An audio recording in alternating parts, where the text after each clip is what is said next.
Welcome, sir.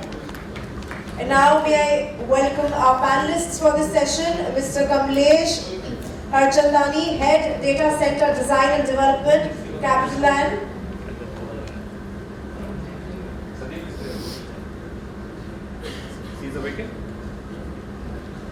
Mr. Shankar, Jadhav, Head Strategy, Bombay Stock Exchange and Managing Director, BSE Investments.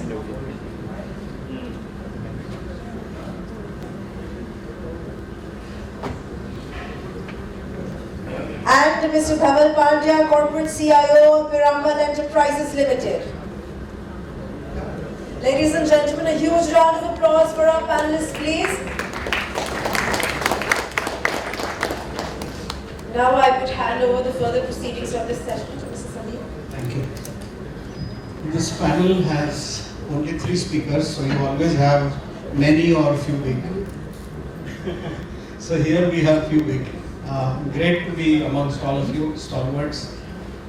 The flavor, the variety and width that we have in this small panel is great because we both come from data center operators. We build and manage, operate data centers. We have somebody from a very special, distinguished organization like BSE, and we have Piramal, which is an industry representation. So great kind of combination and flavor in the panel. While I introduce each one of you, Kamalesh comes from CapitaLand, has been leading their design and rollout, design and development function. At the moment, he is engaged with projects at Chennai, Mumbai, Hyderabad, Bangalore, and if any locations left more. So, tremendous portfolio, great knowledge, total industry experience of over 25 years with CapitaLand, about 12 years. Great. Shankar is another stalwart, an IITian, heads strategy of BSE, MD of BSE Investment, completely oversees their data center strategy and handles IT procurement. We have Dhaval, who is corporate CIO of Piramal Group and corporate strategy. He looks after digital strategy, bringing new technology, adoption, and then making sure that the utilization, right, as you call it, value realization. So over to all of you, in case you want to chip in and maybe talk for a minute or minute and a half about what you do in your respective organizations, and then we can proceed to our discussion.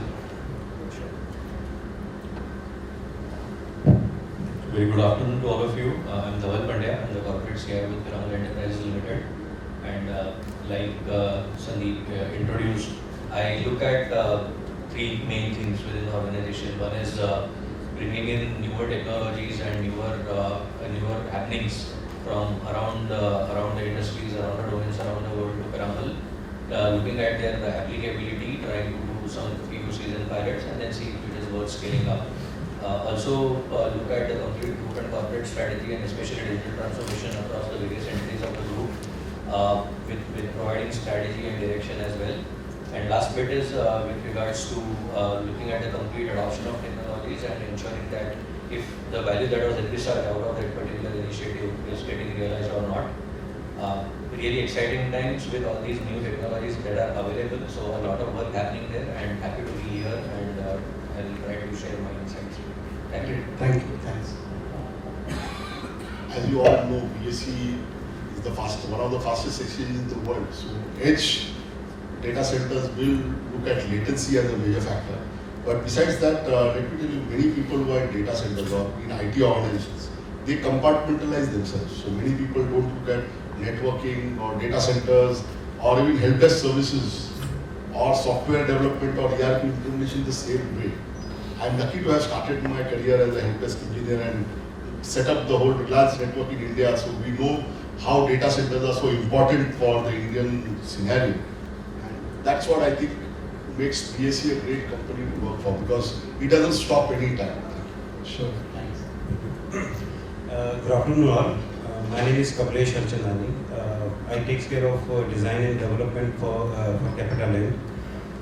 We are setting up a DC, Colo DCs in major 5 locations which are data center corridors. So my responsibility is to ensure that we bring value to the customers, specifically when we are creating a competitive landscape which help customers to give a platform in the day one itself, where they can utilize their they can optimize their IT infrastructure in day one itself. With DC overall experience, I spent almost 15 years in data center for design and development. Today, with 5 large DC which I'm developing for CapitaLand. Prior to that, almost developed more than 100 megawatt of DC. Great, amazing. So, the topic of our panel being the edge, and as we all know, in real sense, data centers and the large data centers, whatever be the type of the data center, is really has been in the game since about 4 or 5 years in India. And now we are opening up a new page which is called edge, which is a logical next stage of large data center, and then to edge, and then further closer to the actual point of consumption. So from that perspective, and I would like each one of you to comment on that, how nascent or new you think edge as a concept is globally? How nascent do you see the delta in India? Is it same globally, same in India, or possibly in world you see it more matured by now, and we are a little behind in the phase or in the matter of catching up? Do you also see any peculiar challenges or any difference in terms of strategy as a consumer and as an operator when you think about edge? Thank you. I think edge DC is nothing new in India because if you look at this is being deployed in industries like retail or BFSI or even pharma. With the fact that if you look at with respect to retail industry, what you would like to see that when there is a point of sale in the retail segment, you are ready with that data which is being processed near to the shop. So basically, edge is eventually present in India, but of course that capacity is not there where as we are stepping into the 5G. Probably those capacity will be developed over the period of time. Sure. The reason being, let's understand what is the edge DC for that matter, or what is the edge computing. Edge computing is nothing but we are bringing data processing near to the user or a device, right? So I think everybody today we are all surrounded with the devices. So what happened is, and we are and our data is connected with the central processing system, right? And it comes with very lower latency because of the fact that we are running with the 4G today, correct? And if you see, and we can say that probably now the 5G is arrived in India. What probably 5G is going to help us, the deployment of 5G will help to reduce the latency, and of course it will give a greater speed also, so that it gives a good experience to the customer. Right, sure. So Shankar, maybe you can talk about all these aspects, plus cover one aspect. What do you think? Is it edge because of 5G or 5G because of edge? Let me tell you, in India especially and all across the world, advertising and marketing plays a big part. Like I just mentioned to you before, in today's days, people want to see a news reader give a news saying today this inauguration happened of this place, etc. People are forced to watch in 4K even on the small device, which is not necessary. So the content market is growing up. I know when you were setting up the whole network, you were wondering how to fill the fibers. So we had got some 60,000 root kilometers of fiber and huge capacity when you were doing that. And we wanted movies, etc. At that time, remember, torrent was still in a very small mode. We are talking of some 25 years back. Once torrent picked up, 1/3 of the traffic or more was torrent. And people realized that you would like to download some video somewhere or the other, especially movies, etc. And of course, though it will be recorded, so that's why I'm worried, but there is a certain market for some adult viewing, which is paid, which is huge, and that requires 4K, because that's how the pleasure is obtained. But otherwise, most of the content you don't require. And edge grew on the basis of, as Kamal said, Earlier, we had lots of internet hubs. I mean, now we have. Most of those internet hubs, what they do is, instead of clogging the bandwidth, they take the latest movies, old movies, the most popular content, they keep it on the hubs. So it's watched freely. And remember, there's no audit trail of it. The ISP may have an audit trail, but otherwise, or the distributor may have, there's no audit trail.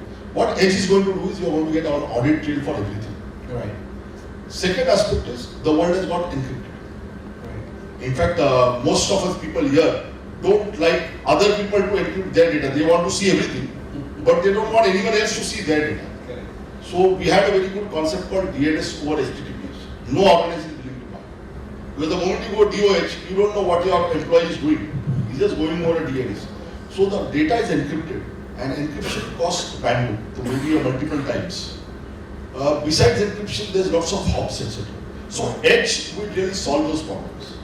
As you also pointed out earlier, if we have driverless cars or driverless support, when people are on the roads everywhere, Edge will support them wirelessly. Right. That is where the major need is there. IoT. IoT will require constant and quick feedback. Correct. That will require Edge data centers quite a lot. But at the same time, remember, whenever you put it across too thin, even the data center operator is going to find one major problem. That's security. Both physical and cyber security. Because today, physical security is the largest worry of any IT operator. Because they don't know who of them is one of the sleeper cell members. Who of them will be careless? What will happen? And I think edge data centers will have that problem. Of course, besides a country like ours where power, the connectivity, someone will come and break some road somewhere or some natural calamity take place. So edge data centers will have those problems, but we'll overcome it. Right. Because like in the network case, I remember when we used to have the various intermediary stations all across India, many times they would lose power or some wire would be cut or something would happen. Right. Today, the condition is very good. You don't lose connectivity. I think edge data centers will build that reliability for India. And it's a very good thing. Only I hope that there will be standards. People Right. will achieve those standards and will go ahead. Super. So I have picked up one or two points in my mind, and I'll connect them back after possibly Dhaval gives his perspective about how do you see present and future of HDC. So I'm just taking a step back from data centers and looking at edge as a concept, which was the primary question when you started.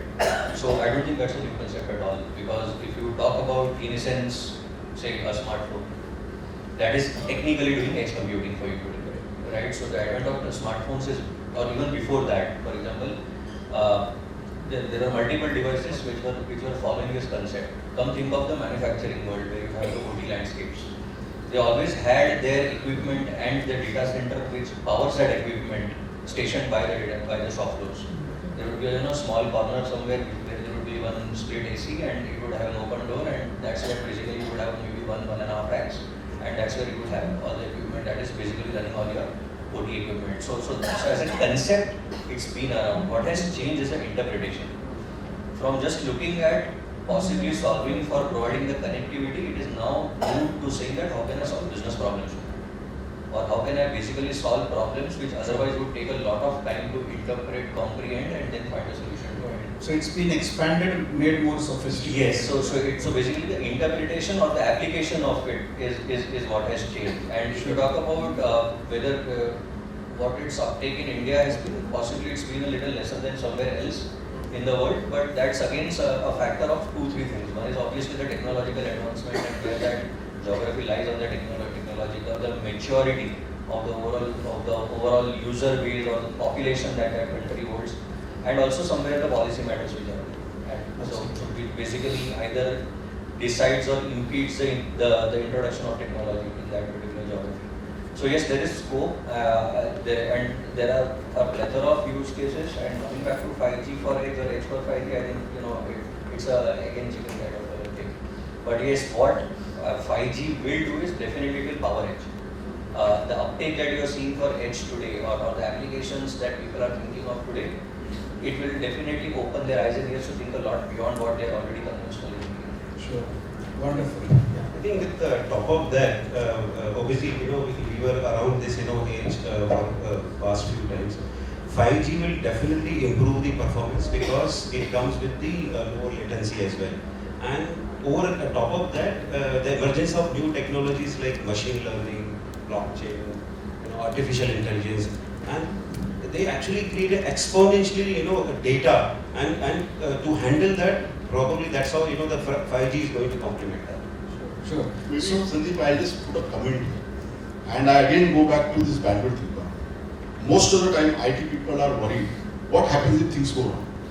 In fact, you might not know that the SMS that we see today, and which was very popular once upon a time, today with the other systems is gone now. SMS was out of circuit mechanism for engineers to keep in touch. Why do we require a Bofors gun to kill a fly? So many people, like India has a 1/3 population of mobiles which is 2G. The government is trying to force, and most of the people, like including you and me, where people work in data centers, we don't want them to have a smartphone. We just want a communication system where SMS or phone call can work. We don't want them to be able to take pictures. I think a country like India will require those 2G phones. Neither edge nor anything will convert them. What might happen is they'll use a 2G phone and they'll use a 5G phone. Second, 5G also. We are going to have 5G only in the cities or urban population is what I see. The reason being, India's per capita income is very low. Of course, the number of users and customers is huge. The bandwidth requirement is huge. So people talk about our mobile rates or data rates being low. That's a misnomer. If you are having a per capita income of X, people are only willing to buy, because by artificial increasing prices, things will not happen. And this is one thing to keep in mind when we roll out 5G in India. Third thing that we should see, which is advantage for India, is we require redundancy. A 5G system, edge data center system, is a big advantage for redundancy. If I know one of my sites is down and it is a site just a few kilometers away, people will be happy. It reduces latency, things don't stop and it continues. That's why you see today, most of the IT people here, if you do a survey, they'll have more than one device, mobile device on their body. One reason is redundancy. Thank you. Right, great. So, I'll connect this with what you said earlier. You talked about using data, using bandwidth by the purpose, instead of using high bandwidth, high data for everything, right? So, are we, now if you connect this to environment, the greener aspect that we're talking about, because every not required data that you consume is burning the earth, right? This way or that way. So, do you think we will eventually reach rationing of data for purpose by force or by choice? Will it have an impact on green consideration? I don't think so. One of the reasons is there is something called service level agreements and people's expectation. It's like you go to a 5-star hotel and you ask them for food in the middle of night, say 2 o'clock. They will prepare and give it to you because that's the service level. So for that, even if they have to spend, whether environment wise or money wise, they will do it. Similarly, in data center conditions, you require to have a DG set. Even if the light will never last 10 years, no electricity has ever failed, but you still require a DG set. I don't think that is the main thing. What will happen is technology will impose restrictions on it. So, like what we talk about Einstein's relativity, today we've got a 3 nm chips. I'm sure someday we'll go to molecular levels also. But technology will take care of it. It's like your body, you can eat as much as you want and you can grow to 800 kilos. But at least 800 kilos will stop. Or you can grow as thin as you want, but you will die. So it reaches a plateau. It reaches a plateau, and that's what we've seen in technology. Even data centers or mobiles, like you saw some largest innovative company, they say mobile devices. They tried to increase their price, made designs. Today, I don't think the number of design improvements or innovations are as high as they are. There's always an S curve for maturity. Absolutely. I think edge data centers will come at a time when there's an edge curve for data center kind of application. We'll see some more innovations after. I hope it is far. Right. So Dhaval, you from a customer perspective and then Kamalesh from data center service provider perspective, how do you decide what is your footprint strategy for edge as a consumer, as a customer? What challenges or considerations you have different than large data centers, be it multi-tenant, multi-purpose, hyperscale, whatever. If you look at large and edge, how you as a customer would have different expectations. And similarly, how do you see it differently from meeting a customer requirement point of view? So, if you look at basically where do you need edge, it is largely two buckets, like in my view. One is where latency or speed of response is of essence, and or where decentralized decision making is required. Absolutely. So those are the two primary buckets in which one or maybe across where your use cases will cut through, at least from whatever you comprehend today. So this basically means that, for example, if you're talking about in the healthcare sector, a requirement like robotic perform surgeries or remotely assisted surgeries, which are also augmented through machinery. There, the essence is that you have a very good visibility of what's happening, and at the same time, the decision making, which is the parameters and the vitals which are there, that has to be on the spur of the moment. So that becomes one very autonomous vehicles is a lot spoken about, obviously. Then, for example, this entire wave around Industry 4.0, which talks about connected machines, machine-to-machine communication, intelligent machines, self-healing capabilities, decentralized decision-making, technical assistance. So these are where where a lot of, for example, visual data is processed, either for surveillance or inspection. So you are talking about real-time assembly line corrections or real-time assembly line fault detection and remediation, so that it doesn't reach the end of the last station, but it is identified then and there, sorted then and there. You have so there again, one, the assembly line is moving, so again time is of essence, and secondly there is a decision making factor to it, because there is a reference, a frame of reference available, and then you are evaluating against it. Sure. Telecommunication, definitely, because as we are seeing, the number of devices per square kilometer is only, the device density is only going to increase. So once that happens, definitely one, that already there are multi-tier architectures which are put in place, but the computing capabilities will also be made available. IoT and, for example, smart homes or smart cities. That's where again a lot of use cases will get developed, where you are, for example, talking about intelligent devices within the home, or you are talking about video surveillance system or smart surveillance systems, which are not manned, but they are completely, the decision making is happening through a frame of reference and using artificial intelligence, basically. So these are, again, they fall in one of the two buckets, that either speed or latency is of importance, or, for example, the decision making is required at the spur of the moment. Right. Now, where a edge data center and what would define it, there are about, I think, 4 characteristics of that would define it. One is definitely the type of data. While he did mention that redundancy is one, according to me, that may not be the primary use case. It is going to be the data which is required to be processed will be of a very different quality and quantity compared to what gets stored in a primary data center. So it will be a very small set of data. It will definitely be sensitive data, and it will be something that will either draw from what's happening in real time, or it will influence what's happening in real time. So that's the type of the data. Second is the size. Definitely it will be a toned down version. The number of device density, if you talk about the number of networking equipment that will go there, will be significantly, it will be a fraction of what would ideally go even in a second tier data center, or maybe the second leg in the chain.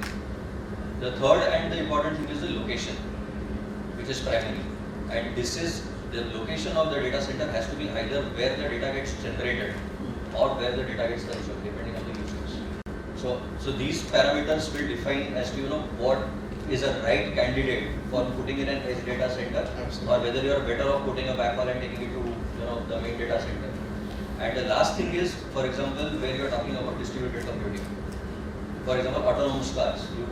You would technically need a data center which is practically moving with the car. If not, put that stationed at frequency or at a very good frequency. Because it will have to do two things. One is that it has to drive the car. Second is it has to continuously send back the data, which will then be utilized for either communicating with other vehicles there, which are of autonomous natures, or at the same time being utilized for making corrections. And if the that car is in Sakinaka, then yeah, then it can go on standby, I think. So I think this is my perspective here as to how do you go about either choosing a use case or defining it as data center. Sure. So just a quick one. While we completely heard you, and this is brilliant to you. So does it mean that as a customer, depending upon your nature of business, or even for same nature of business, depending upon your model of business, even if the nature of business is same, one shirt doesn't fit all? Most definitely. most definitely that is going to be the case. And like he said that eventually the conventional wisdom will set in. But till that time that happens, it will be more of a hit and run or more of kind of group in the dark kind of a case. Right. But definitely a lot of innovation is expected to happen here, because not just the consumer but even the products are becoming intelligent now, which means that the computing requirements will only increase. Today people want to put a chip in practically everything. Like it's secondary as to they will then decide what to do with the data that comes in. But yes, that's the way it is going. So what it means is that, for example, there was a survey that said that an average household today would have between 8 to 10 IP addresses. Okay. Just guess the number that it is expected about 3 to 5 years from now. It is close to 47 to 50. Now God only knows what is going to happen with the amount of data that is going to be generated, and I am pretty certain that this data is not going to just sit somewhere. It is going to be utilized meaningfully, and it is going to be utilized for doing some processing, where the edge data center will definitely come. Sandeep, I remember this, comment on this, when I was in IIT and we were discussing on IPv4 versus IPv6. I remember when we suggested the system that we will talk about the solar system or the universal communication mechanism. So internet protocol addresses are only for the globe today, and people used to laugh. Today I think it's a reality. Like you go to the moon and that's another edge data center. Absolutely. Very well said. I think with the top of which Dhaval said, every household will have at least 7 to 8 IP addresses. So maybe just wanted to share one survey which was done by Google some time ago. If you wanted to surf any site, just imagine what is the power we are going to fetch through a data center. It is roughly about 0.0003 kWh. And in a perspective, if I keep it, that can light a 60-watt bulb for 17 seconds. Can you imagine the kind of power which you are expecting in near future? Absolutely. So that's where the power is actually going to fetch. That's what we call as data centers are power guzzlers. And with that, if I say how edge computing is going to complement 5G, that's very interesting. The reason being, we need to understand when we are talking about today 4G, how actually 5G is actually enabling any customer to have a good experience. Because 5G definitely will bring, I would say, the core near to the customer.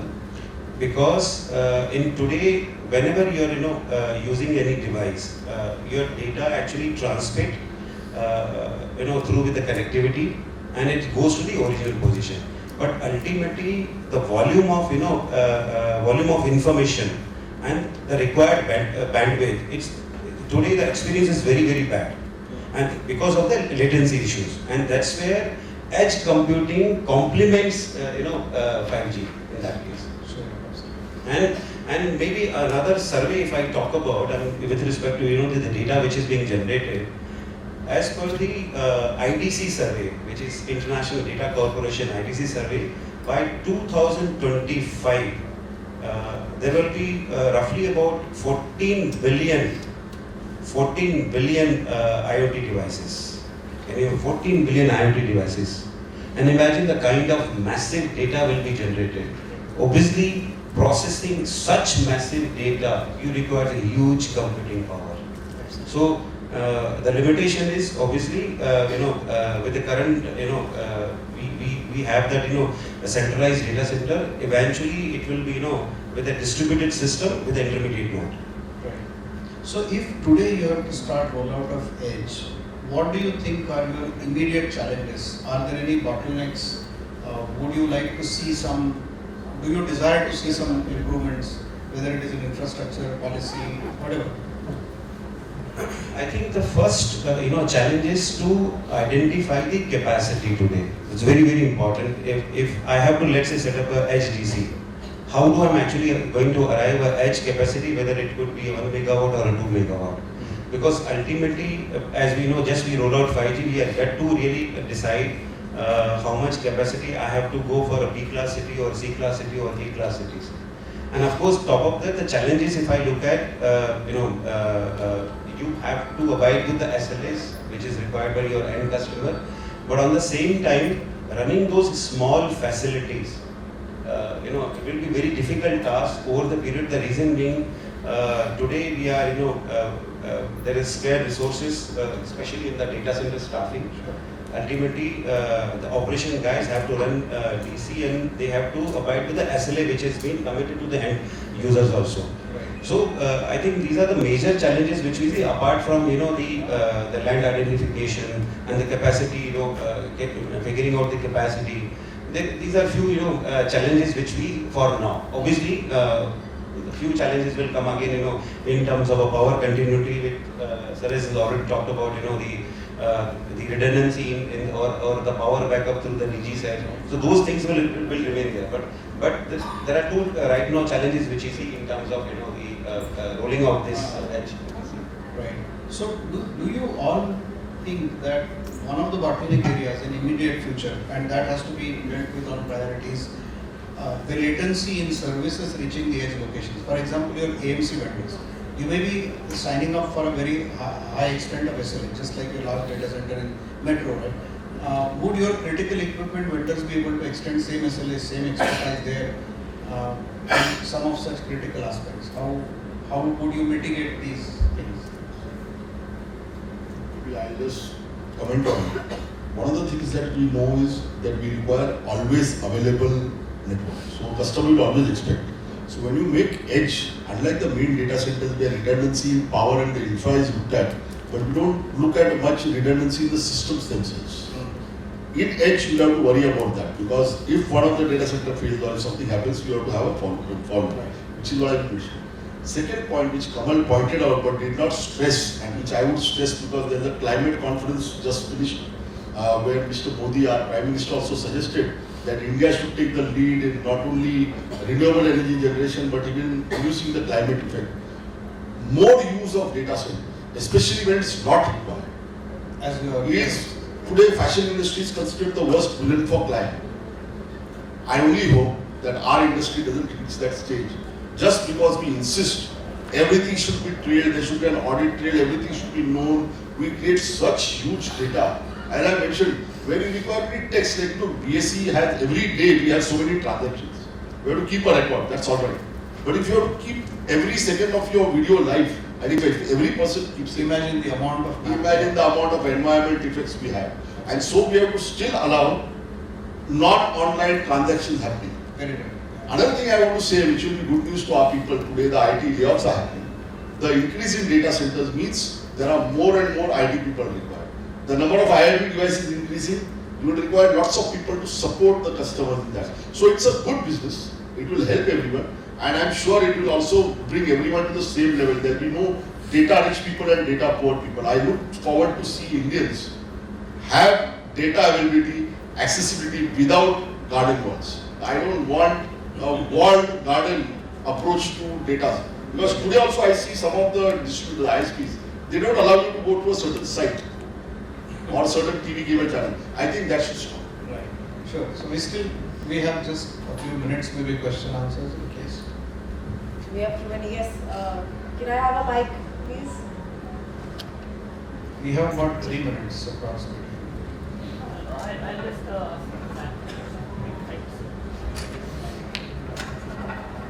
to the esteemed panelist, my name is Rahul. I just have a very basic question. While we are debating on the edge computing and even setting up nodes, data centers, and establishing edges, is it not a good strategy to, rather than building the edge data centers, is it not a good strategy to build caching centers, which can be utilized from a telecommunication perspective, the MSCs of the telecommunication service provider? Can we use those facilities and set up a caching centers rather than building the entirely new edge data centers? And secondly, I think these caching centers can also be a part of the metro Ethernet network and can be set up in tier 1 cities, because you rightly discussed the challenges what DC service providers like NTT, STT of the world will face when setting up a pure play data center into tier 2 or tier 3 cities. So just a thought and your feedback or comments on that. Sure. Yeah. So I think the first what we need to look at it, are we really serving our customer experience? I think every customer comes with a very different requirement when it calls for their experience. So obviously, to ensure that my customer has a great experience, today the major impact of the 5G rollout will be a faster network and lower latency. And how it is going to complement? It is going to complement only for setting up a edge DCs, because maybe the people who are sitting here, a lot of people may be doing the video streaming. Is there an experience they are finding good in the current network which is provided? I think the current network doesn't support that latency which is lower latency which is required. They do not have a sufficient bandwidth, and specifically almost I think every customer looks for the data privacy as well. So in that case, it will be very difficult for you to give a perspective today. But yes, this can be one of the perspective over the period. But you eventually required HDC. More question answers we can do One question. Yeah, sorry, just to add there, the application is very different. Caching will only solve for storage. But if you have to talk about processing and compute, that capability will still be required. there is one more issue also. Yeah, but then you can't afford to go back to the main DC. It has to be sorted there. See, edge data center is a different ball game, and this is a data backup. Anyway, let me tell you one more thing. I also handle marketing for PSL. I've been handling marketing for a long time. You're going to kill marketing. Today, you see the report, almost 28% of cross-site scripting happens in India. If you don't allow that cross-site scripting to happen and things to access the main data center, you will not be able to run marketing. Of course, it also helps the malware guys or people who are having malified intentions. And many of them don't even know, users don't know, and IoT will also have a problem with the public APIs. It is going to be a hell. So unless you have a proper data center, you will not be able to run it. That's my opinion. One final question, the gentleman with the mic. Sir, good afternoon. This is Mahesh here. I just have one question because we are talking about age and data. So, do you feel and do you think that we should follow the specific data security purpose in the age data centers? So, You already spoke. Yeah. Spoken Sir, about. is there already? Gentleman behind, I have a response to. Yeah, that's a good question actually. Can this cache nodes can be converted into an edge data center? Of course, we can do it, but there are certain limitations which doesn't allow you to convert these cache nodes into an edge data centers. We at Controllers, now building a lot of edge data centers at various tier 2 cities. One of the biggest problem in these cache nodes is, scalability is the biggest problem. Okay, today we see that the content players or the large customers, OTTs, who need really a good amount of space. At the same time, in India, unfortunately, these cache networks don't have a complete data center capability to provide the solution. Either you will not have a redundancy, or probably they may be operating in a rated 1 or rated 2 standards. So these are all certain limitations which doesn't allow you to operate these cache stations as an edge data centers. But I'm sure in the coming days there are few new caching stations which telcos are trying to upgrade them as an edge data centers, which could be a probable another solution rather building a new edge data centers. Yeah, thanks. So that Yeah. wasn't a question. Okay, so I think Mr. Sandeep, if you would announce who was asked the most relevant